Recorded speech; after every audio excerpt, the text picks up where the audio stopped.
Hey everyone, you're listening to Heaving Bosoms, the podcast where best friends recap romance novels while coping with the world and our current timeline.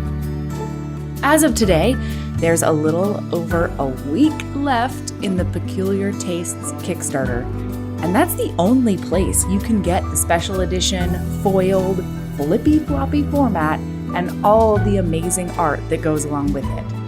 Make sure to check it out before the campaign is over on August 11th, 2022. This week, we've got Nat and Sara in all their glory.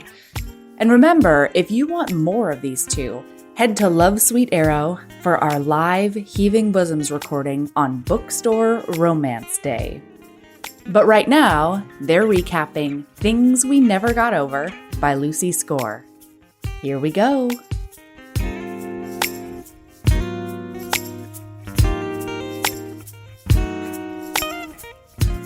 Hi, Sara.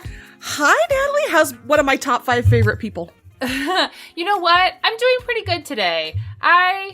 So listener, Sara and I tried to record this last night. Mm-hmm, we did our best. We had some real top quality content in that first 15 minutes that we were recording.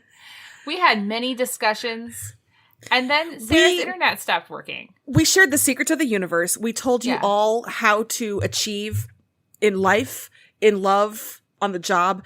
But my internet just took a nosedive.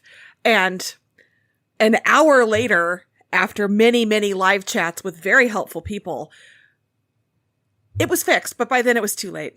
No, too much wine had been consumed in the meantime. Strict bedtime. And here's the thing. It's been a very stressful Natalie week. And you know what I deserved last night? Homemade fortified wine that has extra vodka added into it. So if you remember me from such lady loves as NA beer, this isn't that kind of lady love. This is a fortified wine, which is the opposite of NA beer. And then I just didn't think I could record at 10:30 at night. It's just I think it would have been an incredibly interesting episode if we had recorded with fortified wine, Natalie. Maybe someday. But today is going to be great. Today is fortified. Maybe someday. Today's going to be fortified with work coffee. Today I'm fortified daytime with sparkling caffeine. water and Mambas. There you go. Mambas. Are you not a Mamba? Are you not Mamba familiar? Mambas are like a weird starburst. They're like a rectangle instead of a square. Oh, yes, of course. All right. So we're talking about candy. Okay. All right. Yes. No, I got it. Not I got Mamba the dance, not Black Mamba the snake from Kill Bill. Or the Kill Bill character. Not that. Mamba's the candy. They are always at the Aldi checkout. You can find them there. In a surprising twist, Natalie has brought up Aldi's. I know you weren't expecting it. This is completely new. I'm nothing Natalie's if not a fan. consistent. It's good. Just it's good. Spoiler alert, my lady love is also related to Aldi. In this topsy-turvy world, aren't you glad to know that Natalie is out here loving Aldi? I'm out there pounding these streets for Aldi, and they don't even know it. Someday they're going to snatch you up, and you're going to be their best, most enthusiastic spokeswoman. Oh my and gosh. I cannot wait. The true Cannot dream. Wait. The true dream. So Sara, we're actually here to talk about a book, as is our way. Right. All right. So I'm going to confess something to you, Natalie, and don't tell anybody. Secret. It's a secret. It's sealed.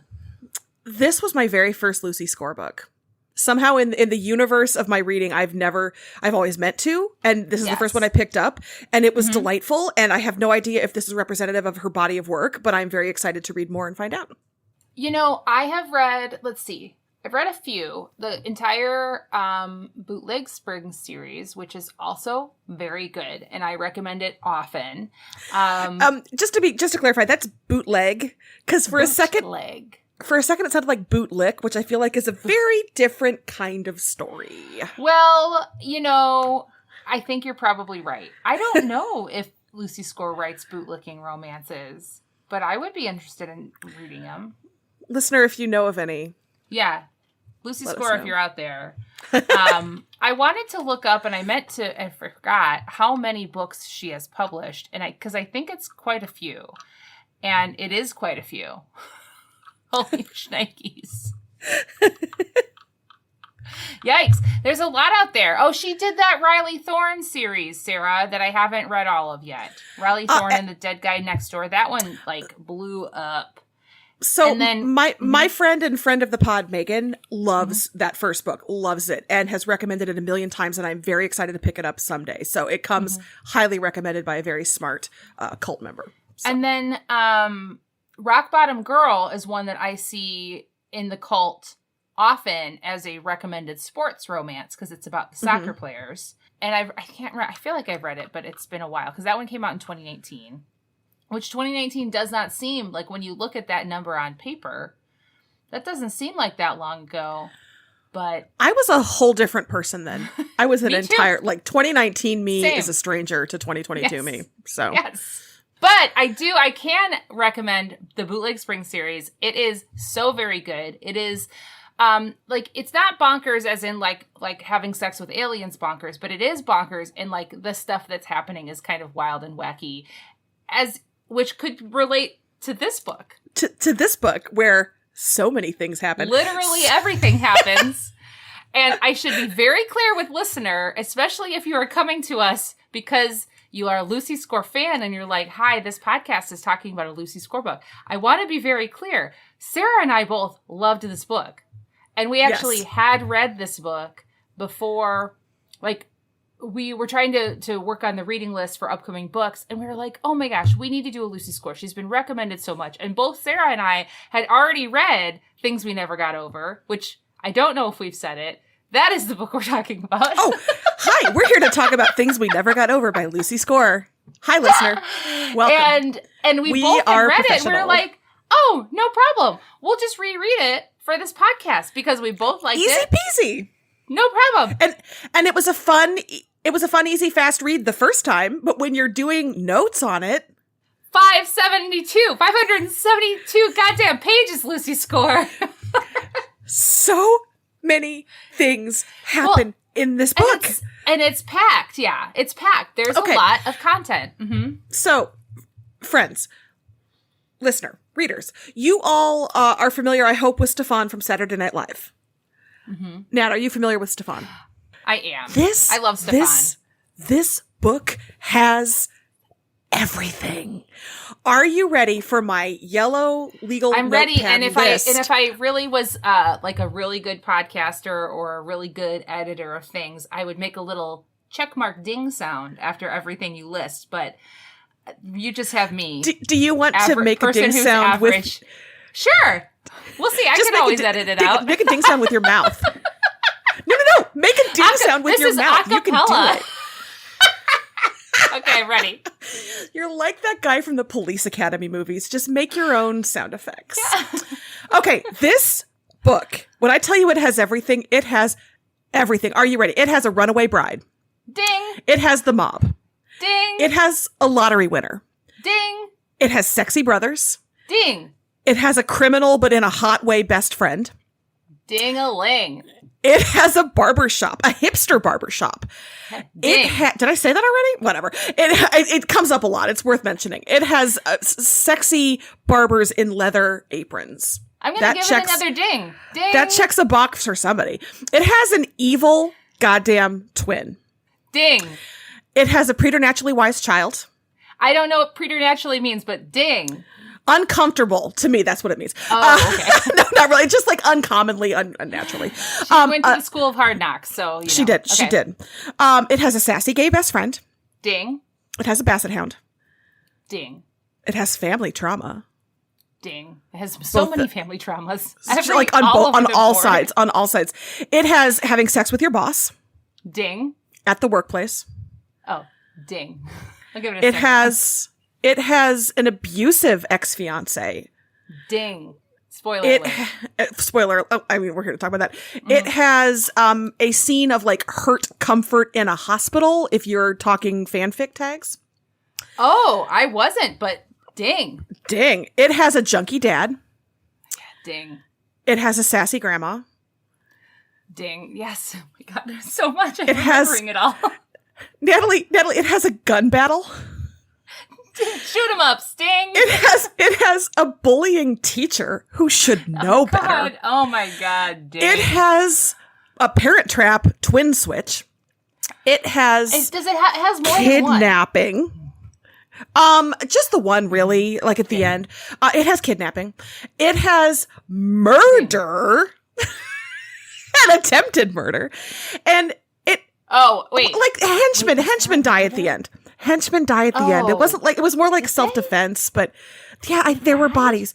You're the one who read the back half. But I didn't think they were dead, Sarah. I think there were bodies outside. Professionalism in 2022, it's fine. They were unconscious, just, they were sleeping. There were attempted murders. There were gun battles. There was many guns, yes. There was much more bloodshed. There was a pizza gun, remember? I just wasn't prepared for it. And finally, these are just the highlights. There were multiple speeches from the hero about feminism and the patriarchy and parenting and consent. And it was all very good. But listener, all of those things are contained within the universe of this book. All of those things, all of them. And they were all very good. But when Natalie and I went back to reread it, we were just like, okay, I remember this. Oh, and this. Oh my God, and this. Oh my God, and this happened. Sarah and I talked to each other like 2 days ago, and I was like, there's no way it's going to happen, Sarah. I'm like 25% of the way through, and I've been reading for 2 days. Like, there's no way I'm going to read this whole book. I even tried to switch it to audio because I had to drive for like 4 hours yesterday, and I was like, maybe I can do it. And then like midday yesterday, we made a pact that I would read the end. Sarah and I both had reread the beginning. And I would just take the middle. She would do the middle, and I would do the end so that we could have like a zone defense. See, I remembered it. I made a sports reference yesterday that now gets to relive today on this recording. I'm still uncomfortable.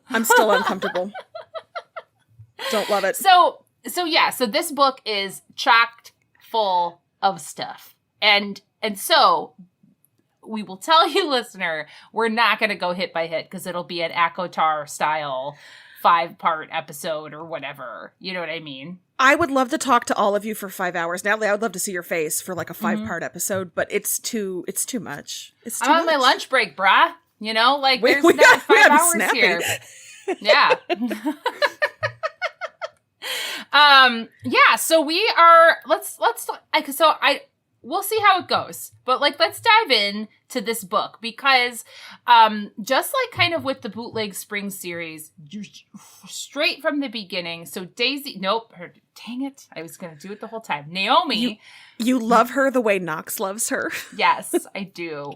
But Naomi comes into town and she's having a bad day, capital B, and kind of a bad week, capital B. And so she comes into town and we're already kind of like getting the lay of the land from this town in the first 10 sentences. This book and how she approached this book, and then also how her and, Claire Kingsley approached the Bootleg Spring series I think at least, and this isn't something I've done research on, so maybe other people have talked about it, but they approach these small town books, the small town like tropes, as I think fantasy romance, where they are starting you with world building into this very specific small town world, because I don't have any sort of Northern Virginia background or knowledge, but I do have small town background and knowledge. And my small town is nothing like this small town. It is. I'm sorry, your small town doesn't immediately embrace support and bend over backward to offer financial, emotional support to a new person in town. No. In every way they can. No. And maybe this town is smaller than my town. My town's like 4,500-ish people, maybe smaller. So maybe Knockmeout is even smaller than that. So you would have a better chance of knowing people. But what I do know about towns smaller tthan my town is they are even more closed-minded than my town. I feel like you're not going to get more accepting. Multiple speeches. You don't get multiple speeches on feminism, consent, etc. in some of the small towns. Normalizing periods. Yeah, normalized period shit. I love that the male owner of the barbershop and the bar said that and has the care package that he does for the Red Alert Day every month. That's great. That's fantastic. I don't know that small towns do that. I don't know that. That hasn't been my experience, but I'm willing to hear other experiences. I would love to know if that is the case. But that's such an interesting observation that these small towns and it's not just Lucy Score and Claire Kingsley. I think a lot of authors who write in small towns do kind of create this, it's a supportive community, or if there are bad guys, they're known to be bad guys and they're sort of worked around and treated as such, and that we support our own and we come together, and if you mess with one of us, you mess with all of us. And it's such a lovely idea, lovely and supportive. And this idea, especially, Knox, our hero, has won the lottery. He won $11 million in the lottery. And so he's been able to invest in the town and support projects and give grants to the library when he wants to. And so that in and of itself, this handsome man who has the funds to make your life better and easier and to do things right for the town. It's such an appealing world to sink into. I wouldn't have thought of it as a fantasy world situation, but you're so right. It's just ideal. It's this Knockmeout is ideal in a lot of ways. And when I talk about world building in this fantasy world and how it starts in this book, you are learning so much information about every side character that exists. And you know, just like in a fantasy series or a sci-fi series, you know that these factoids and these people are going to play roles in future books. And so we're laying the groundwork in this book, which I think is why it's so extensive. And it'll be interesting to see, because I will be reading the other books, it'll be interesting to see if the future books carry through with how detailed they are, or if they're like, nah, you already know these assholes. This is just Justice from the coffee shop. You already know him and his wife Tallulah and everything about all of his family members and things he does on the weekends and what he likes to eat and what kind of cookies he has at his coffee shop and what the coffee shop looks like. Yeah. Listen, do I want to go to Justice's coffee shop? More than I can say. You mean Cafe Rev? Yes. Do I want the best cappuccino she's ever had? Do I want those heart cookies, broken or unbroken? Yeah. Yes. Yeah, exactly. Yes. And everybody in this book has, you can tell, because it is a small town, they have, history and things like that. So it makes sense to have you get to know all these characters, because in a small town, the hero or whatever wouldn't necessarily do a get to know you conversation with the people. So you don't get that opportunity like you would when not everyone knows each other. So, so you have to have this hero talk about the history or with these specific people, or talk about the backstory in their monologues, inner monologues. Is that what it's called? Mm-hmm. What else would you call that? I would say inner monologue is perfect. Great.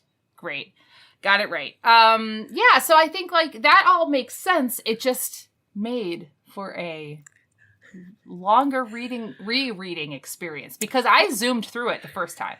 I genuinely same. But when you slow down and start break apart the elements that work, that's what slowed me down too. But it was just such a zippy read for a book as long as it is the first time. And I think a lot of it honestly is the crime aspect. That there's the runner through this book is that Naomi is in town to help Tina, her no good lousy twin sister, who it turns out has gotten herself hooked up with a crime family. Yeah. And there's this, she's looking for this mysterious thing. She's breaking into the house and searching her sister and her daughter's things. And all that just added to the complexity and the plot and the length. And it was so funny to have incredible rom-com type banter and the sex scenes, the humor and the fun and the lightness of the sex scenes tied to the hero's brother almost bled out because he got into a gun battle with these bad guys. It just, the tones she was juggling and the different plots. Of course, this was a massive book because she had so many things to do. And you couldn't have jumped from those things. And one of the things that I thought she did so well was those little hints that something was going on. Tina wasn't just gone. She kept the reader, thinking about where Tina was, what was going on, because they would come home and the closet door would be open and we don't remember why, or like the mail was disorganized. And honestly, tell me in your house, if you came home to a door ajar or a pile of mail that maybe wasn't where you left it, would you ever notice? Somebody could fully break into my house and I have no idea. I'm actually recording this from your basement right now. You just haven't noticed. Truly. I just want to say it. So we're selling our house right now, you know, and we haven't left our dog at home when we have a showing because we have no idea what he would do with a stranger. But like you, Sarah, coming into my house when he knows you would be fantastic for him. He would love that. So I would never have like an early warning system that somebody was in my house. You know, like I would have no idea. No idea. Everything is chaos here all the time. Oh, hey, HBs. I don't know if you've heard, but we have a Patreon. For as little as $5 a month, you get over 150 bonus episodes, most of which include Aaron, videos of regular episodes, author hangouts, and so much more. Do you want to hear Aaron and I recap every single episode of Crash Landing on You? What about a little film called Psycho Stripper? Do you want more recaps of ridiculous Thanksgiving and other holiday books and movies? And how do you feel about Naima Simone and I recapping amazing reality TV? All of that and more is on the Patreon. There's so much content at your fingertips as soon as you sign up. Seriously, hours and hours. Anyway, it's patreon.com/Heaving Bosoms Podcast if you want to check it out. And of course, that link is in the show notes. Keep being a badass.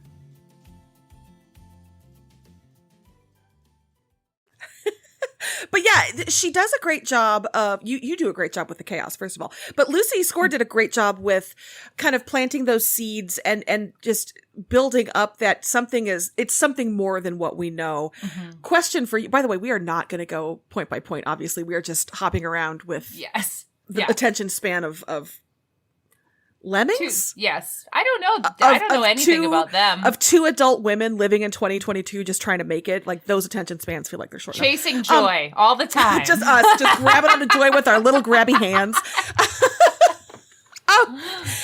When did you know that it was the heart charm on Waylay's shoe? That's what they were looking for. When she transferred it to her new shoes. They mentioned it. Lucy mentioned it one too many times. And I was like, nope, this is something. No, I knew it. Well, I knew it was Waylay.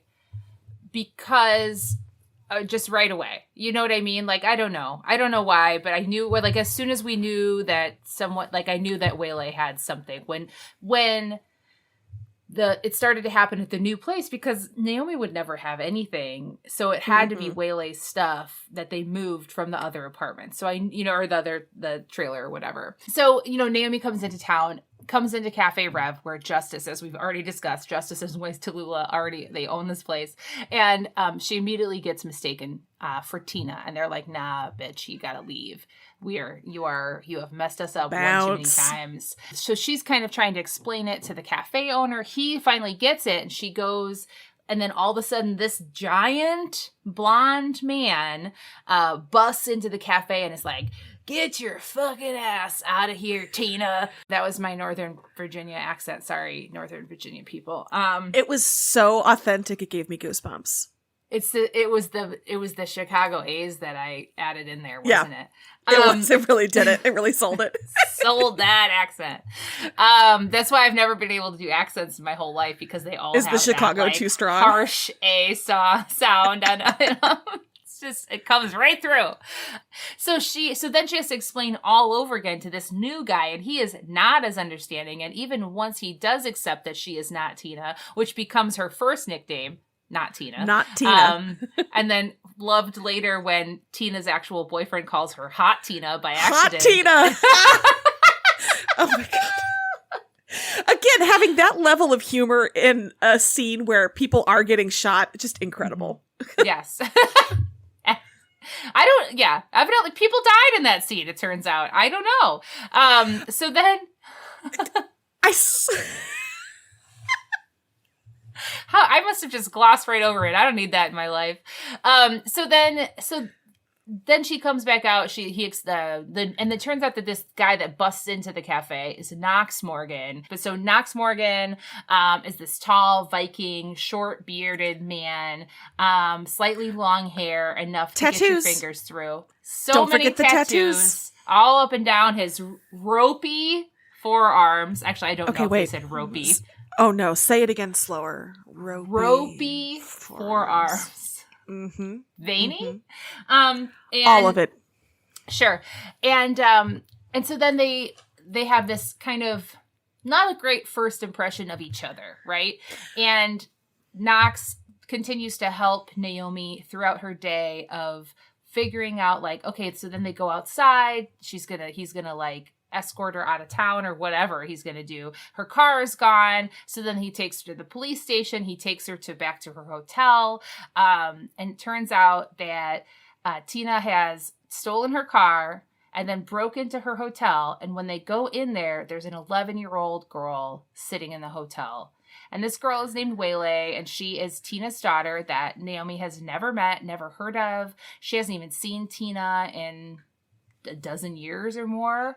And then they kind of have to unravel this whole mystery a little bit of where Tina has gone. She does, Naomi does like file all these police reports, and her credit cards are stolen, and like Tina stole her laptop, and Tina stole her car, and Tina whatever, all of her money. And so she is stuck in Knockmeout, Virginia, with an 11-year-old girl with no money and no plan. And it turns out that Naomi is a big planner, has planned out her whole life so far. Maker. Yeah. And the other thing she's stuck in town with is a wedding dress that we find out she wore when she climbed out of the window of the church where she was about to exchange vows with a man named Warner blah, blah, blah, the third, which has to be a Legally Blonde reference. Has to be, right? Especially because we also later on have, I'm keeping the dog, kind of. So I really feel like there were too little, if I ever meet Lucy Score, after I get over my, oh my God, I love you so much. My question is going to be, at the end when Waylay tells Knox, I'm keeping your dog. Yeah. Was that it? Yeah. Anyway, that's jumping ahead. Yes. Not that we would do that here. In this podcast episode? With these two people? No. Anyway, so, and the other thing, you called her Daisy on accident. She is wearing... again. Yes, she's got daisies in her hair. Daisies in her hair. And then Knox starts referring to as Daisy and Days. And then eventually Days. Yeah, exactly. So and she refers to Knox as Viking the whole time because he looks like and a Leif Thor Erikson, type. and just she has some, yeah. Because he's he tall real big, and he real blonde. He's got to be like a Chris Hemsworth guy, right? Yeah, fully. Here's the thing about romance heroes. We talk a lot about Knox Morgan. We have never once seen him work out, right? Okay, can I say, I'm going to be that. I try to mention my heroes working out in all of my books because I don't love the implication that happens on accident. It happens with hard work and dedication and probably self-deprivation and watching what you eat. Like, right? That just, those bodies don't just happen. So I always like to include he hit the gym or, whatever, some acknowledgement just because you're right. Knox stays up late because he owns a bar. He is a barber. The only thing he does start with B. He's a barber. Barbarian. I'm sorry, that joke didn't. It's okay. We can move past it. I was like, but where are we going? We don't see him hitting barbells. Yeah. Hey, there it is. Yeah. So that's part of the fantasy world, right? I guess in this fantasy world, you have enviable superhero body. Something in the water in Knockmeout, Virginia. Yeah. You know what I mean? And it's creatine. It's probably lead. Yeah. We don't, so that's the thing, like he's ripped, he's definitely a Chris Hemsworth kind of character, but he doesn't, we never see him work out in this whole book, and that's totally fine. Maybe he has hobbies we don't know about, totally, he doesn't have to tell us everything. It was more a thing because this isn't the only book that was like that, you know what I mean? Like, I understand that authors are like, okay, what do we have to leave something out. I have included literally everything in the whole fan fiction trope dictionary in this. We got to leave out the working out because that's like another 10 pages. And so I get it. Like, you can't put everything in, but... It's the Gilmore Girls fantasy. Yeah, watching the Gilmore Girls house everything they house in an episode, but then never hit a gym or physically move other than to parade around Stars Hollow, you know. Or Knockmeout, Virginia, or wherever. Yeah. Yeah. Any of those fantasy small towns.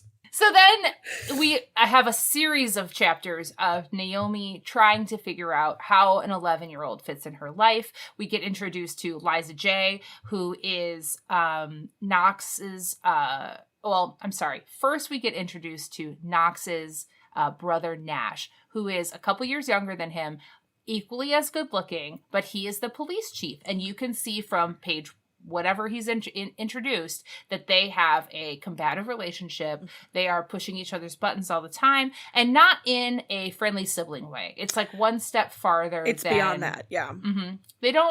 They're not being actively violent. Well, sometimes. No, they punch each other a lot. But like, they're not, I'm trying to figure out, like, they're not evil to each other. No. Necessarily. They are just like combative siblings, but to the next level. Well, and I think they probably have that simmering all the time in their relationship, but when Naomi comes onto the scene and Knox, I mean, almost quite literally says, dibs, I saw her first. And Nash is like, that's not how this works. Yeah. So she elevates a little bit of competitiveness, and I don't think Nash is ever that interested. He just likes pushing his brother's buttons with her, but it works really well. And that runner of jealousy all the way through, and it leads to, I think, Knox's most unforgivable moment, which is after he's, reader, I'm jumping ahead again. I'm so sorry. After he has ended things with her because of his family trauma, he sees her flirting with Nash at a party he wasn't invited to. And it's just like, no, it's great that you're doing that. You should get my leftovers. Like, somebody should enjoy them. Yeah. And it's bad. It's really bad. And she, to Naomi's credit, she understands that he's being a child and he's hurt. And she doesn't, because that could be devastating. And thankfully that's not how it goes. But that's probably the most vicious, but I guess it's vicious about her, not about him. But yeah, it's like he has like a moment of, if I can't have her, then I'm just going to make everybody feel really bad. Exactly. Yeah. So we meet Nash. He is, he's looking into Naomi's case. Then she has no place to live because the motel that she's staying is unsafe, obviously, because it's been broken into, has cardboard doors, basically. She goes to look at Tina's trailer, and it's real bad. It is the worst trailer in the trailer park. And then it's unsafe. It's already been basically leased out by the landlord. Basically. Yeah. Or something like that. Yeah, it's basically not available. So she has to find a place to live, which is very convenient for everybody, isn't it? So, of course, Knox has grown. She has grown on Knox to the point where he is now, I'm going to fix all this. Kind of. He's annoyed about it, which is my favorite. I'm going to do this. I part of me wants to do this. I don't know why. I hate it, but I'm going to take care of her housing. I'm going to make sure she's got food. I'm going to make sure she has transportation, because he has, and that, boy, talk about another fantasy, right? Some guy who comes in and takes care of the money needs, the housing, and eventually takes care of the orgasm, right? Don't worry. I got you. I got this. Don't worry. I will take care of everything. And it is compelling. Yeah, but she also, good fantasy. She kind of resists it, right? So he finds her, he finds her a place to live. He kind of finds her a job.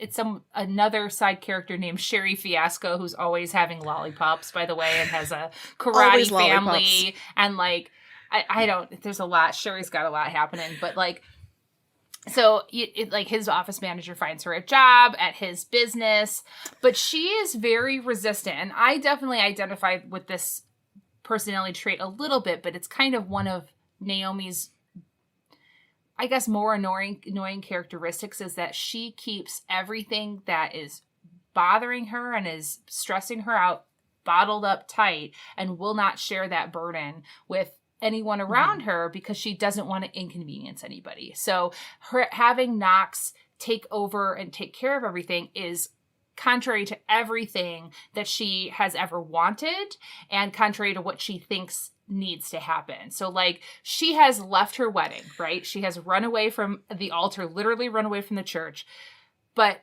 her best friend doesn't know where she is, who's been around like a sibling to her and her parents, they don't know where she is. They know that she left the wedding. She basically like like said whatever she needed to say to them so that they would still go on a 3-week cruise because it was the first time they'd gotten to do something like that ever. And she didn't want them to miss that opportunity. And I would fucking do the same thing in that situation. Like, I totally get that. But she keeps a secret that they have a grandchild. She keeps a secret that she has no money, that she has no place to live, that she has, you know, all of her car has been stolen. Like, she's been put in a couple of unsafe situations a little bit, you know, like she keeps a lot of that stuff secret. I mean, the break-in and stuff, I guess it's all kind of potentially unsafe. Like, she could feel unsafe, but her car's been stolen, like all this stuff. She keeps all of that a secret from everybody. Knox is the only one that knows, and she's therefore like kind of required to rely on him to get her life back together. Yeah. And I like that when her family realizes it, when her best friend realizes it, and they do eventually all end up in Knockmeout, all of them are very aware that she does this and have that conversation with Knox. She is going to take this on. She is going to, you know, not consider her own needs. She's going to worry about Waylay. She's going to worry about us. She's going to worry about you. She's not going to worry about herself. And so I like the self-awareness. And I also kind of like that Naomi herself is aware, but she does it anyway. Because how many of us know where our flaws or our tendencies to do something kind of harmful maybe to us or our lives? We know them. We know them as we're doing them sometimes. Our friends know them, and our friends are the ones, and family are the ones who say, are you sure you want to do this? So I that was a nice... I liked that character beat, that she knows it, her family knows it, and Knox and Waylay and the town is what eventually gets her to be a little more. And honestly, you know who the hero of this book actually is? Yolanda, the social worker. Yolanda, the social worker, having that conversation with her after she's been broken up with, you know. Oh, wait, I'm so sorry. This book has everything. It has a wise social worker who saves the day. Yes. So, like, one of the things that happens because she has to take Waylay in, she's trying to file for like kinship arrangements for Waylay so that she can take care of her and potential guardianship if Tina doesn't come back. So she's very stressed out about this and about how all of her current life circumstances are making her appear. And what ends up happening because of that, you forgot to mention, Sarah, fake dating, because I forgot fake dating. Knox and Naomi decide to fake date, so that it looks more stable, in quotations, to a social worker, but B, so that they can fuck without feeling guilty about it. Well, and C, because her parents surprise her at her new house. And he comes downstairs just in his boxers.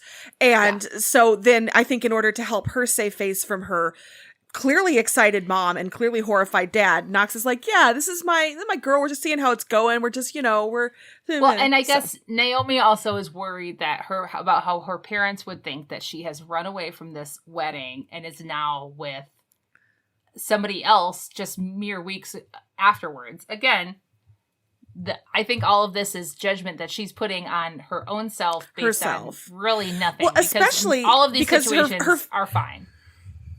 And her family and her best friend all say, we did not like Werner. We did not like him. So nobody is like, oh, you left this wonderful man and now this. No, they're just like, get it, girl. Good for you. Yes, exactly. I'm sorry. In the words of our friend Erin, pop off, slut. Like that's what they're all saying. So the way that she can, and Yolanda, the social worker, comes into Naomi's life at various inconvenient times, and she's always feeling like she is appearing less than responsible looking, basically. Like, she always feels like Yolanda, the social worker, is seeing her at her worst. And one of those times is when she has just been broken up with by Knox at a pizza place, which is fucking rude. He did it in public so she wouldn't make a scene, and she was just like, I'm an adult. He tries to give her money. What a dumb... Because he's a lottery winner. That's what he throws money at problems, and that's what was the fight between him and his brother. And then he didn't learn his lesson, and he did it again with Naomi, and she was just like, genuinely go fuck yourself. Yeah, exactly. Thank you for treating me like a prostitute. So Yolanda, the social worker, like, she physically runs into Naomi right after this all happens, and basically is like, hey, you're gonna fuck up.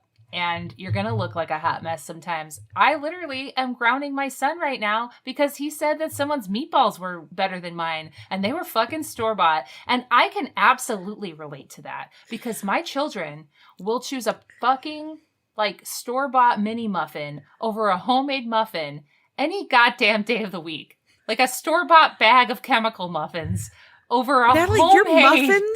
Your muffins are incredible. They bring all the boys to the yard, Sarah, and they are rejected by my children all the time. So I completely understand.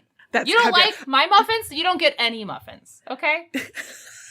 Natalie, I love your muffins. I love your muffins. Thank you. And your baked goods too. Zing. Okay, so what I loved in this Yolanda speech, and again, we're just jumping around.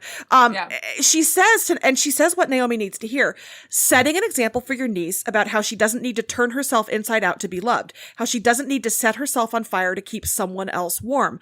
Demanding to have your own needs met isn't problematic. It's heroic, and kids are watching. They're always watching. And I love that advice. Mm-hmm. And here's what I will say about this book.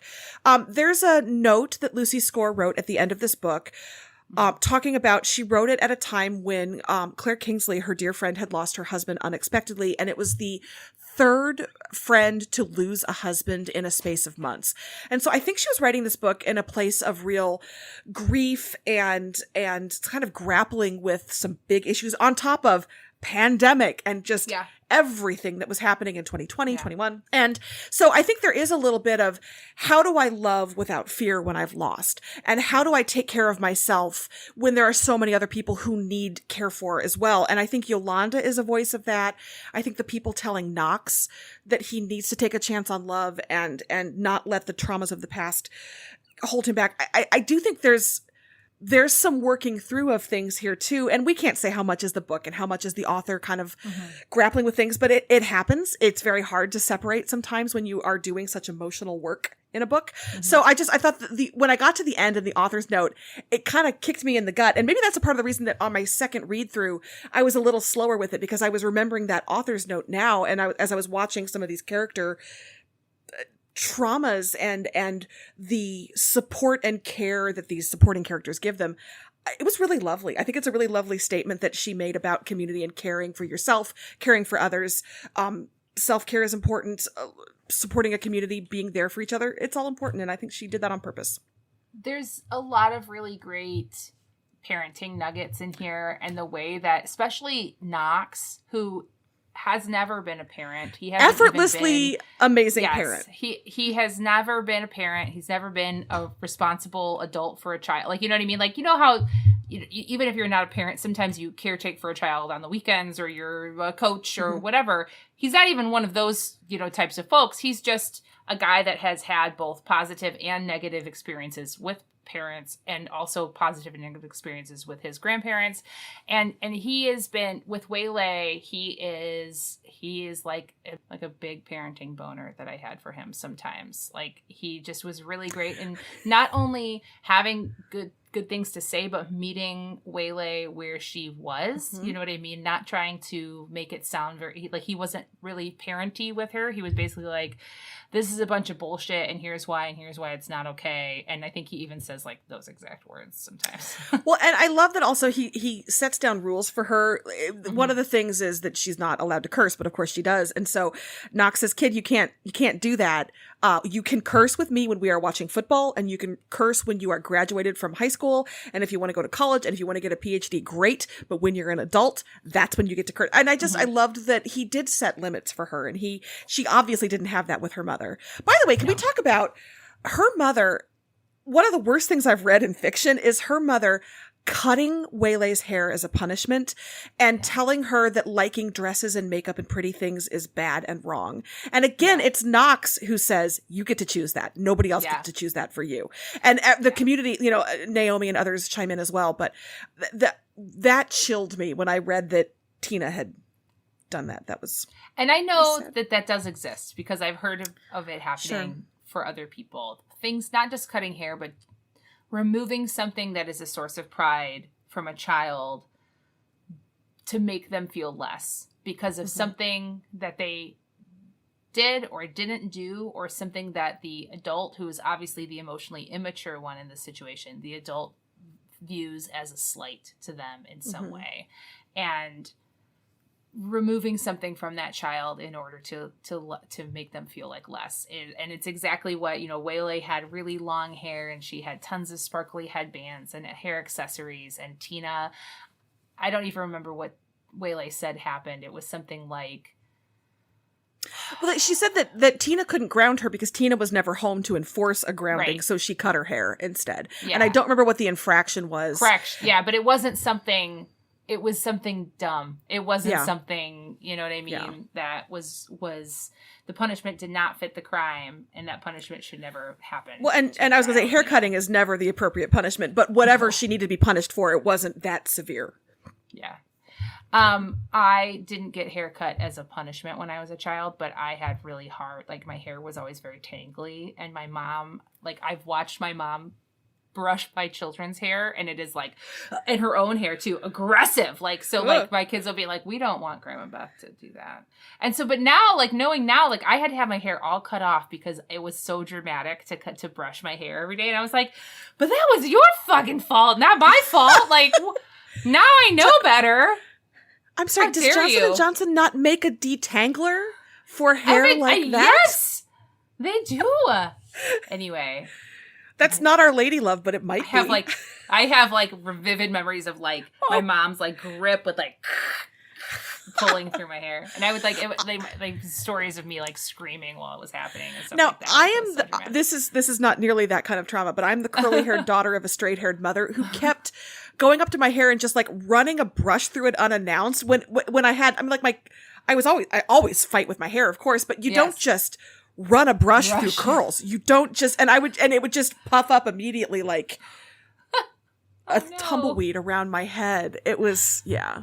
It's hard to be a parent, Oh, and nobody teaches you damn shit about it. You know what I'm saying? Like they just give you that child and send you home from the hospital and say good luck. There's a video of like a mother robin trying to feed like a giant blueberry to its babies, and like it won't fit in the baby's mouth, but the mom robin keeps like, this is a good food. Eat it. I am feeding you. Yes, exactly. But it's too big. And the mom just like can't figure it out because like she was just born. And then like they were like, okay, you got feathers now. Bye. And then no one ever helps her.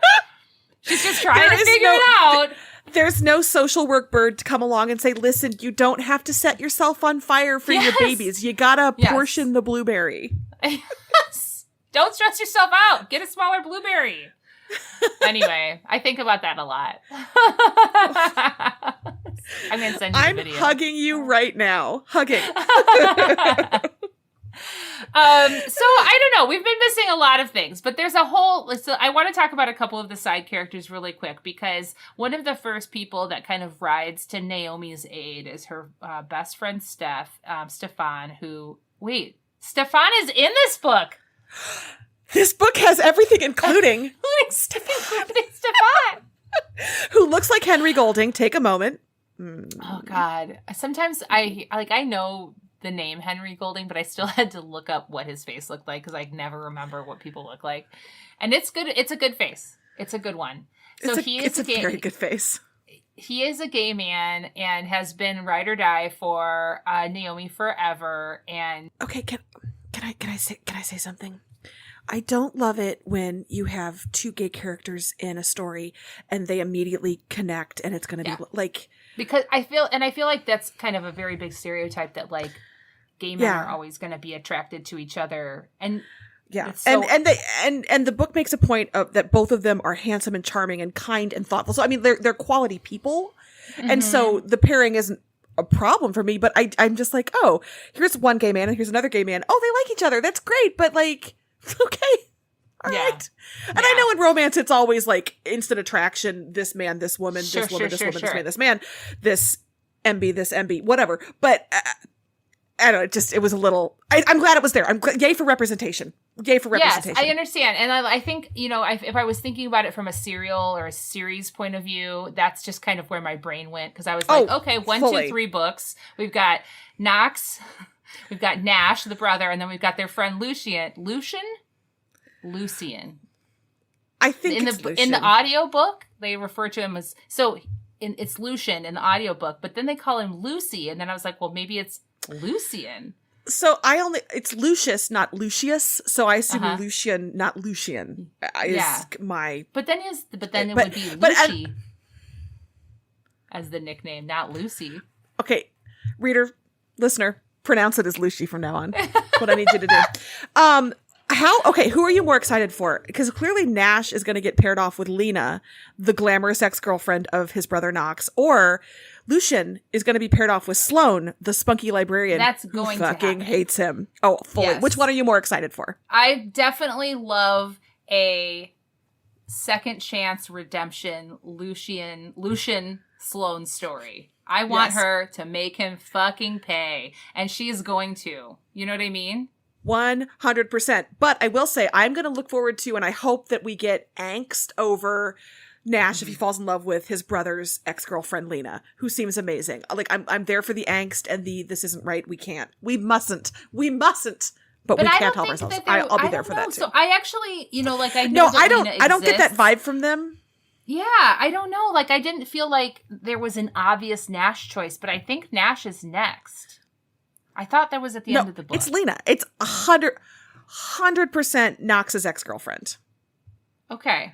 I guess I just didn't, I don't know. Like, I don't think that they would have it. I don't know if they would have angst because Knox does not give a shit. And Lena, I think that was kind of the story, right? Like that she didn't care either, right? Natalie, that's what I want, I'm though. sorry. Don't ruin this for me. It's okay. Maybe Nash will be a weirdo and be like, I can't, even though they say it doesn't matter. I can't. Yeah. Let's speculate about books that haven't been written yet. Let's do that. We're not talking about this book. Let's talk about the next two books. The ones coming out in 2023. That haven't been written yet. Okay. Hey, HBs. I started an Etsy store. Did you know? Right now, it's full of all the St. Vincent items you need. Because St. Vincent is thoughtful and cozy all year round. We've got a book sleeve to keep your books, planners, e-readers, or really anything else safe when you're on the go. The inside is fuzzy, and they feel so incredibly lush in your hands. I went round and round with the manufacturers to make sure I had just the right thickness. Those feature art of St. Vincent and Evie during their carriage adventure that was painted by the amazing Mayara Faraz on one side, and then I created a St. Vincent Would Always wreath on the other side that has a bunch of little Easter egg items in it.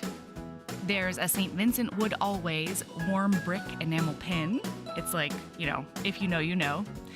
I designed a special edition Marriage of Convenience candle that is specific to Devil in Winter, with the help of HB Jen at Post Pouring Company. It combines dark amber for St. Vincent and rosewood for Evie, and it smells so delicious. It's hard to even wrap my brain around. So if you want to treat yourself or be the St. Vincent you want to see in the world by getting a care package for a friend, check out our Etsy store. The link is in the show notes. So we've got Stefan, and he's kind of a problem solver for Naomi because he has people. So this is one of our mysterious best friends because he has mysterious business no one knows. He's got partners, in quotations, that help him take care of all sorts of things. He sells Naomi's house on Long Island that she paid for by herself with a job right out of college. What? What are the economics of Long Island? I don't know. I have small town economics on lock, but I'm pretty sure that a person just out of college without, her parents are doing fine for themselves, but her mom's like a school counselor and her dad is retired. And I don't get the generational wealth vibe from them. No. You know what I mean? So what? So she got herself a mortgage by herself with a job at she's an HR person at a firm, like a law firm or something. No, ma'am. That's not. No. I don't know. She could probably afford something in Knockmeout, though. She could buy all of Knockmeout if you sell Long Island real estate, I assume. Yes. I don't understand. So yeah, so he kind of solves a lot of those problems. He's like the biggest Naomi advocate. He's like making sure that she like has all the tools to feel good about herself, and he speaks to her and with her and advocates for her in ways that work for her. So like when she is very devastated about her breakup from Knox, he is sending her a list that she can check off because she's such a list maker. And so he's putting even the easiest things to check off, you know, like get out of bed, brush your teeth, take a shower, get dressed, drink coffee, so that she gets that satisfaction, emotional and physical satisfaction from checking it off the list, so that can help her get back in the scheme of things, you know? And importantly, he also makes Knox jealous. Yeah, right off the bat. And he is like that friend who has no problem just like, you know, like you can see that this guy's kind of insane and kind of angry and kind of mad. And he just goes into his house and sits in his chair and is like, you're not going to fuck up and here's why. You know what I mean? And I just appreciate that in a best friend. You know what I mean? He was a great best friend. I think he was a better drawn best friend than Lucy as the best friend of the brothers, who is, I think the point of him is that he is powerful and mysterious. And but I don't get a sense that and he's going to be his own story. So obviously you have to have some things to explore. And I don't know. We got to know more about Nash than we did about Lucian. Yeah. God, Lucy. I messed myself up. Just call Lucy him than Lucy. we did about. And so he has a Lucius, tell me, Tom, you telling me the show with the devil. Lucifer? You know, Lucifer. There we go. Tom Ellis. That's how I pictured him. Yes, there it is. Yes. I had parts of the puzzle together. All right. That was Honestly, like a weird charades game, listener. It was. Well, because Lucius, I went to Our Flag Means Death first, but no, you meant Lucifer. From Lucifer. Yes. Lucifer yes. from Lucifer. And Tom Ellis from Lucifer. That's how I pictured him. Yeah, no, that's a great mental image. Very well-fitted suit, groomed, like, and friendly but dangerous. Yes, dangerous when he needs to be. Like sending out "fuck you forever" vibes to just about everybody. It's strong. Who did this to you? Vibes, right? Yes. And you know who did it to him? Sloane. And we will find out in the book. I can't wait. Give it to me. I know. She's making us wait for that one. I know it. She's edging us. He's another best friend that shows up kind of 50% of the way through the book. There's also a poker game, like an illegal poker game with all of these crime bosses. There's an illegal poker game. There's an illegal poker game, so they're connected. But the importance of that illegal poker game was so that it could connect us to the big crime players, so that when we inevitably have this big, what is it called? Crescendo at the end where, everyone realizes their feelings for each other, then the crime tie-in makes a little bit more sense. Knox is connected to these crime players. And I think the reason that there's so much crime is that he references like him and Nash and Lucy growing up and having to kind of make their way in a crooked town. Because before Nash was in charge of the police, they had a very crooked police system. And they kind of got themselves in trouble and stole and did all sorts of things. And then Knox won the lottery. And Nash decided to kind of right things and chose to work to make things better from the inside rather than just paying money to make things better and investing in the town. So they both kind of worked in tandem to fix this town. Nash by becoming chief of police, and then Knox by investing and, financially stabilizing the town. So they both had the same goal. Lucy, but just different execution. And Nash gets annoyed when Knox wants to use his money to help Nash. He wants to do it his way. But Lucy, I get a sense, is going to keep the town safe through, I don't know, the threat of violence, through harnessing criminal enterprises. So all three guys are left, didn't he?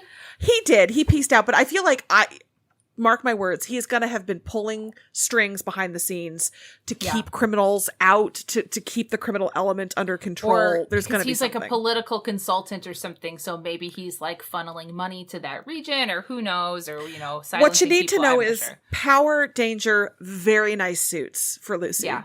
Sustained eye contact. Yeah. I feel like this has been very chaotic. So, Let's go back to chapter 1. We've been in this for an hour, Sarah, and No, I just good. realized my computer is not plugged in, so it almost just died on us. But it's okay. We're fine. I figured it out. My Kindle is at 1%, so I'm not going to have many notes after this. It's okay. I read the end. So, and because we're kind of there. You know what I mean? We've got kind of the big high hits. I don't know if there's anything that was. We haven't talked about the dad. Or Knox's parents dying. I mean, like, Knox's mom died. His dad spiraled into addiction. He didn't love his sons enough. I mean, Knox sees it as he didn't love his sons enough to fight that back and be there for them. And we can talk a lot about addiction and parenting and things like that. But obviously, Knox has the child's understanding, the hurt child's understanding of his father losing himself to addiction. And so they lived with his grandparents, and then his grandfather died, and it destroyed Liza J, his grandma. And so his lesson was, if you love somebody and you lose them, your life could be completely upended, destroyed, made irrevocably worse. And so his father is now an addict living in a homeless shelter. He's an unhoused person. He's in like DC. And so Knox travels to give haircuts to the people in this shelter or in the area, including his dad. And it is seeing his dad that is the impetus for him to break things off with Naomi, because he doesn't want to love her, lose her, and lose himself, because that's the only model of love that he's seen, which is really, really sad. And this also is part of the backstory for why Nash and Knox don't get along, because Knox's reaction to the father is completely different to Nash's. Nash will not go see his dad, basically is like, nah, that guy, he didn't make space in his life for us, and he messed things up, and I'm moving on. And Knox continues to kind of torture himself with this monthly experience of these haircuts and stuff like that. And then on top of that, because Nash also sees it as trying to fix things trying to fix things for everybody instead of, you know what I mean? And so they have Nash and Knox have not gotten along for years after Knox trying to give him money and Nash refusing, and Knox seeing that as an insult, and Nash seeing it as he wants to give me his money instead of giving me his support. And Knox sees it as, my money is my support. And so they have just basically not talked for that. And Naomi actually gets involved and is like, y'all both idiots. And she's like, the only thing worth fighting over is, actually, I wonder if this, again, Knox doesn't care about his ex-girlfriend. But Naomi says the only thing worth fighting over is love. The only thing worth this kind of falling out is over a woman that you both love. And so I wonder if that, and they both are just like, that didn't happen. No way. So I wonder if that's going to be the leanest. Again, I don't think so, given their relationship. I wonder if a lot of the leanest Nash story is going to have external conflict rather than internal conflict, because this crime stuff. Okay, we're going to talk about the end right now, okay? Wait, now. Can we? Go ahead. Okay, go ahead. I wanted to talk about the sex scene. We haven't talked about any of the sex scenes? No, Natalie. No, they were very good. So many of them. They were very good. Can I tell you one thing I loved and one thing I didn't love in the first sex scene? Okay. Yeah. I don't remember it at all. It was in the middle. It's okay. The thing that I loved, the banter in it is fantastic, but they agree it's going to be a one-time thing, because that's what you do in a romance novel. One time, get out of our system. One time, he agreed, final offer. Quit it. And she says, don't talk like a game show host when your face is between my legs. And he says, don't ask me to have a conversation when you were just about to come on my goddamn tongue. And I love that. Yes. So good. Loved it.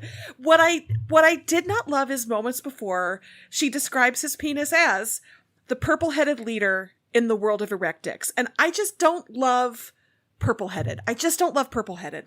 I'm sorry. He was so hard, come in sizes and shapes and colors. Engorged. I know. He's so turned on. And that's great. I love the diversity of cocks out there in the world. I just don't love purple-head. For me, it doesn't. It's just Grimace. It's Grimace.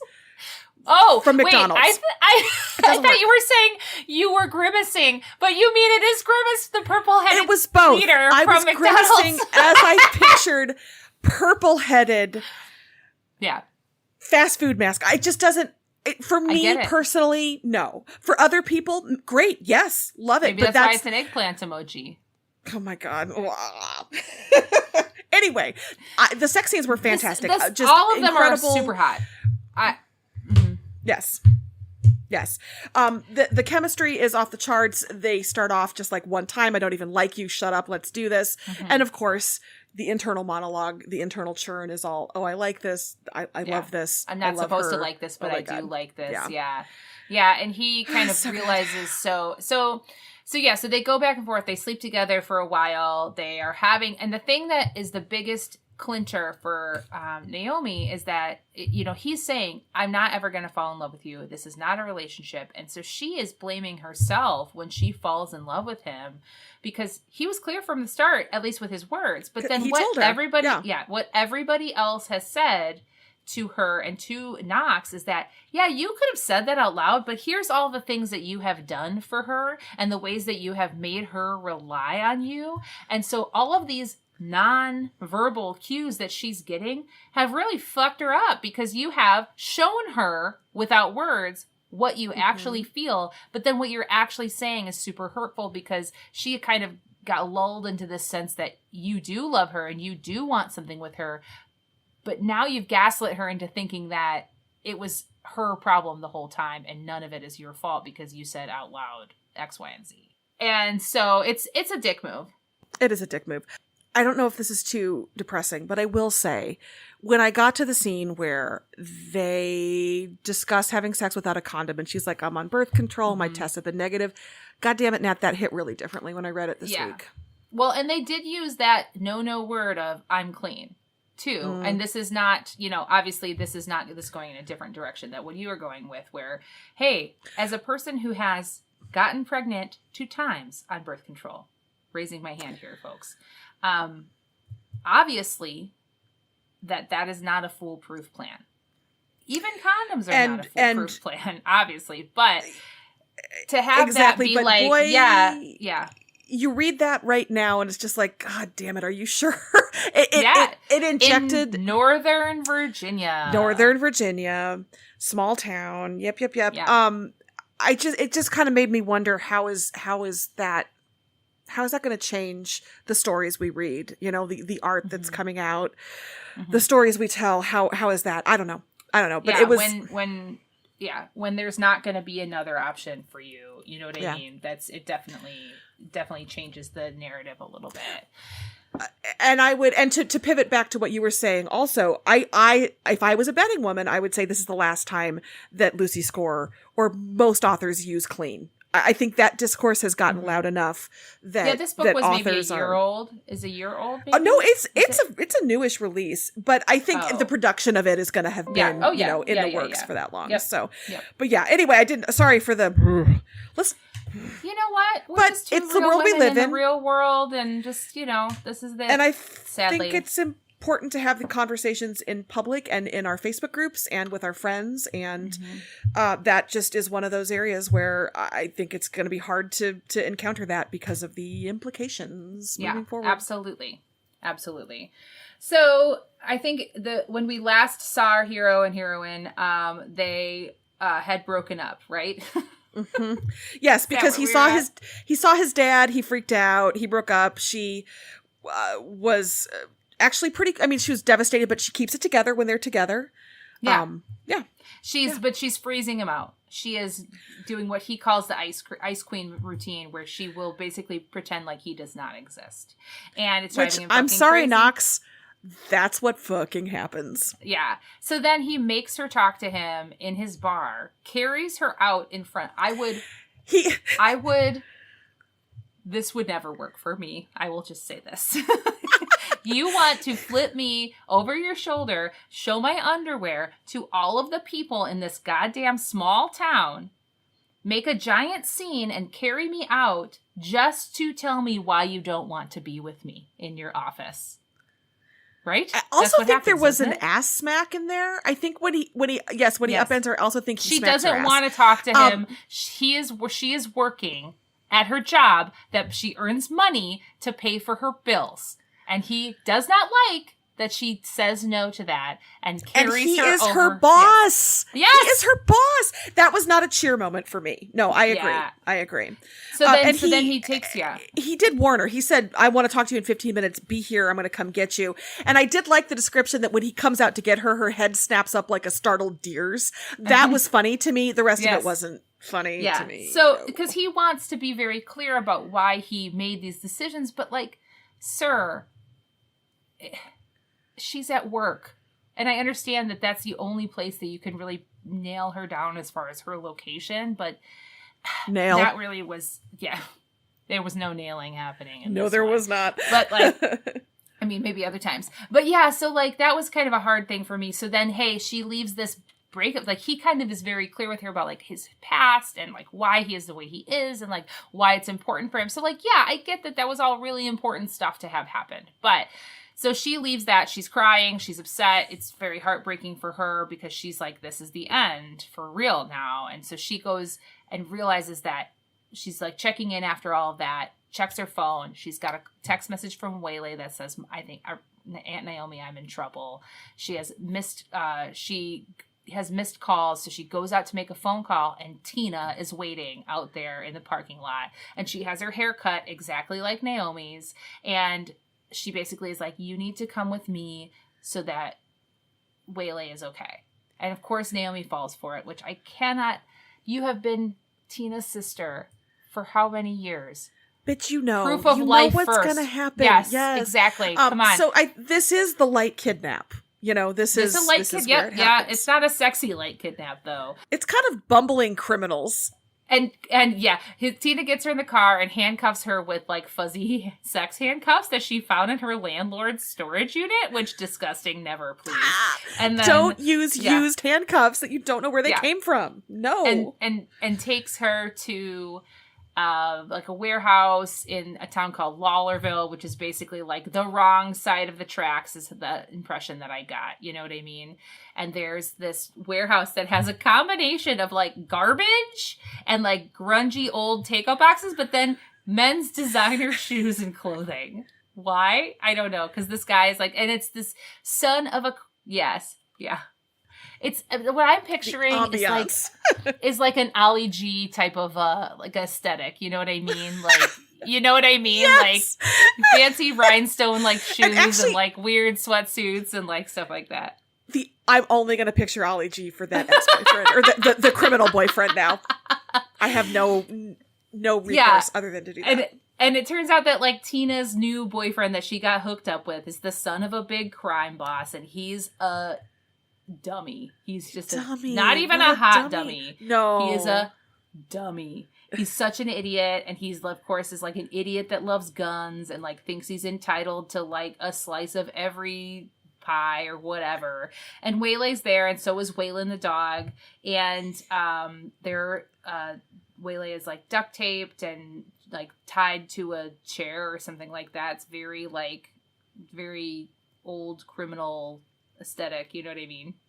Tina figures out that this guy is like actually gonna double cross her, and so she decides to double cross him, and they pull that twin switcheroo, Sarah. They switch clothes, they come back out, and that dummy looks at Tina dressed as Naomi, who is sitting with her legs just spread wide open, and says, your sister has the same thong. That's weird. Yeah. And then eventually so they've got this whole thing. They're gonna try to get Naomi out to call the cops, but he figures it out. They do this. Well, and they do this thing that I love, which is Tina being like, I'm so prissy, I'm going to take care of everything because I'm the best twin. And then Naomi being like, I'm a fucking mess. I make bad decisions and I don't care about anybody but myself. Yes. And they're so bad at it. Like, it is each other, yeah. Yes. And I did kind of like that there was this inherent sisterness to them where it was like, even if they don't believe that the other one makes the right choice, they still kind of have each other's back a little bit, but like kind of just have this innate understanding of each other. You know what I mean? And so that was kind of were able to communicate about it a little bit, about their plans to each other a little bit. But yeah, the dummy criminal Duncan Hugo does indeed. Duncan Hugo? Maybe. Hugo. Okay, Mr. remember, Hugo. you read the back half, not me. Shh. Okay, sorry. He eventually figures it out because Naomi's boobs aren't crooked, so that's how he knows that it's not Tina. Because her boobs aren't uneven, because Tina has really poorly done artificial boobs. And, I do love, I would like to think that that's the only, like, I don't think it made it clear that that was the only way he knew, but I would like to think that the obvious personality difference and everything wasn't, but it was boobs. It wasn't. It was no, that's what he size. said. He said that the thing that he noticed just boobs. more than anything else was the boobs. So, of course, it all comes to a head. He figures it out. He goes to, like, choke Naomi to, like, stop her, and she uses, like, a tip that Knox taught her about self-defense to kind of knock him out, but then he does, like, there's a big distraction. Knock him out! He does a big distraction. There's a big distraction, and then he actually grabs Naomi and is choking her. And Tina does get Waylay out of there, or, like, at least free. But then, of course, Knox and Lucien bust through the door to save the day, and then not any, like, minute later, Nash comes through and is all like, "You're all fucking idiots! Why didn't you just wait for the police? Why are you here, you dummies?" Nash, who is nursing a gunshot that keeps popping at wound stitches. to his, like, shoulder. Yes. Also, I think it's important to point out that he is often in long sleeve Henleys. I just want everybody to know that Nash is wearing long sleeve Henleys for most of this. So yes, exactly. Just, he is indeed hashtag typical romance hero. Not in a bad way, but yeah. So then they kind of wrap everything up. Tina gets away. Duncan Hugo, criminal boss, gets away, but everybody of importance is safe. And Naomi has some bruising and some probably trauma, but she is pretty safe. And Tina gets arrested, and it kind of all comes full circle because as part of her plea deal, she gives up a whole bunch of information about her boyfriend, and she also gives over the guardianship to Waylay. She signs away her parenting rights. Yeah. Well, and when I did catch this part of it on my reread, when Knox has rescued her and beaten the crap out of Duncan, Idaho, and all that, he's like, everybody's okay, and Waylay, you're okay, and Waylon, you've got my dog, and Naomi, you and I are getting married. And she's just like, what? So, but it's one of those just in the heat of the moment, we're getting married, I'm not doing this again, Waylay, you're gonna be my kid too. Yeah, he has realized during this whole search and during all this stuff that he loves her, and it was, he was wrong about a lot of things, and he does, have a big monologue about why he was wrong and about how he probably doesn't deserve her, but he's going to do his best to deserve her every day, which is a heart to heart that he had with Naomi's dad, Lou, after they get into town. And so that was really nice. And so, so it's a really nice wrap up. They kind of wrap it up with Waylay having this big birthday party that she never got to have. She, birthdays were always, she used to refer to them as silly and disappointing or something like that. And so Knox, makes her sit down and make a list of everything that she could possibly want, and then he delivers on every single thing that she could want. Sweet. And she has things like a petting zoo and like things that probably are like a little too young for an 11-year-old, but they're probably things that she's always wanted or always seen other people have at birthday parties that she finally gets to have. It's a really nice conclusion, but there is that little niggling in the background, like Tina is potentially going to get out of jail. This crime boss is still out there. There's all these other crime players that play in the illegal poker game that you get little snippets about what their businesses do. And so it's like something's coming for future books, and you get that vibe at the end of the book. And I don't know about you, but I am 100% here for as many books as she wants to give me in the series. All of them. All of them. I think I read every single one of the Bootleg Spring series. Like, as soon as it came out, gimme. So can I tell you what scares me more than anything else in authors? Is an author who can title every chapter. What the emotional effort. I love it, too. You know what I mean? My God. I can't. Lucy Score. Yeah. Everything you do is great, and titling the chapters is such a step beyond. Good for you. Yeah. Good for you. And they were kind Amazing. of funny, and you kind of made you think about where they were going, where the chapters were going. Yeah, they had little Just like the thought of snippets and finishing stuff a like book and then having to go back through and give clever, fun, descriptive titles to each chapter. I would rather set myself on fire. That's incredible that she does that for us. She does that for us. She's so great. It's a service to her readers. Sarah, do you have a lady love? I do. So in the Geriatric Friendship Cult Facebook group, there was a question raised. Is there an official cult robe or house dress or caftan? And I don't speak for the whole cult, but I do say that my friend yours and ours, Holly Easley, recommended an Etsy seller called Just Cotton for these robes, which I am wearing right now, which you cannot see because this is a podcast. If you're on Patreon, you can. If you're on Patreon, you can see this robe. It is breezy. It is lightweight. It is machine washable. It's comfortable. It is beautiful. It's aqua. It has pink roses. I think this is the A13 color. They have all kinds of colors and patterns. They're super affordable. I'm not saying this is the cult robe, but I am saying get yourself one of these robes. They come in immense amounts of sizes, so you can find one that's going to work. Now you have one or two. I do have one, and here's the other amazing thing about this, and this is not a paid endorsement. It's this is just two my people lady that love. really like it. Like these robes. But these robes, I do know because our friend Jackie G also has them, and you can get them lined. You can get them with pockets. You can get pockets. Yes, you can get them extra long. You can get all sorts of different. It might take a little longer. I, of course, am cheap and I like instant gratification. So I ordered it as it comes. But if you are wanting, like, I only want a robe if it has pockets, which I totally understand. And I kind of wish that I had done that. Then, go for the one, there's some ton of really cool customizations that can happen. I have one that's like a gray blue and it has neon green flowers in it. It's very fun. I love that. Yeah, I feel like I'm going to buy more of these robes. My lady love is a type of cheese. And so it's not the same. Tell me more.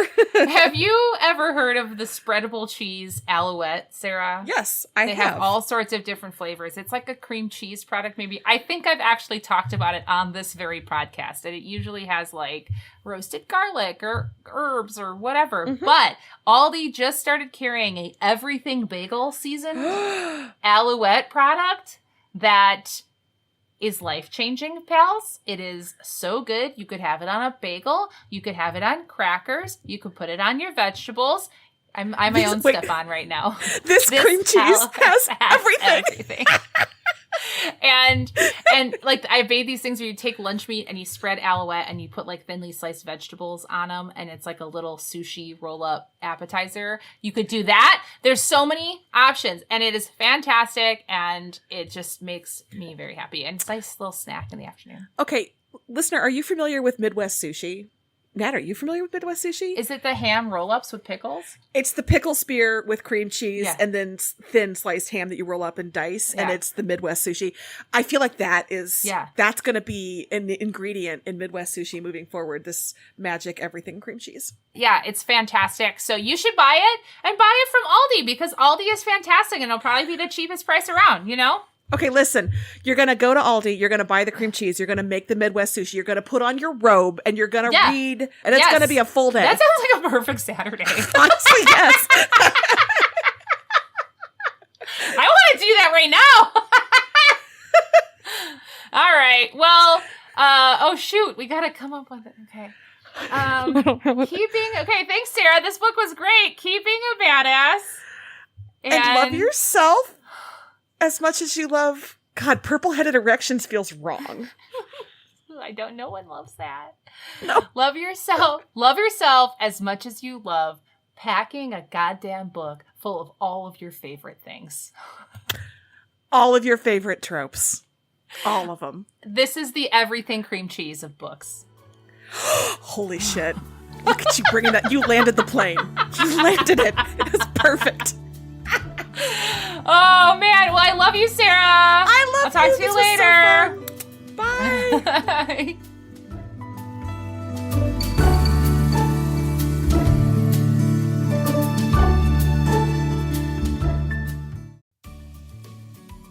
Hey, you. Yes, listener, you. Are you loving the show? If so, please leave a rating and review in your podcast app. The 90 seconds you take to say something nice not only helps new people find the show, but it makes me super smile over at HBHQ. Also, I've had a few people ask, and the answer is yes. We are still doing the 5-star bribe. If you leave us a review with 5 stars, then we'll do whatever book you want. We're real deep into the list, though, so it might be a while. Lilas! Okay, back to the show.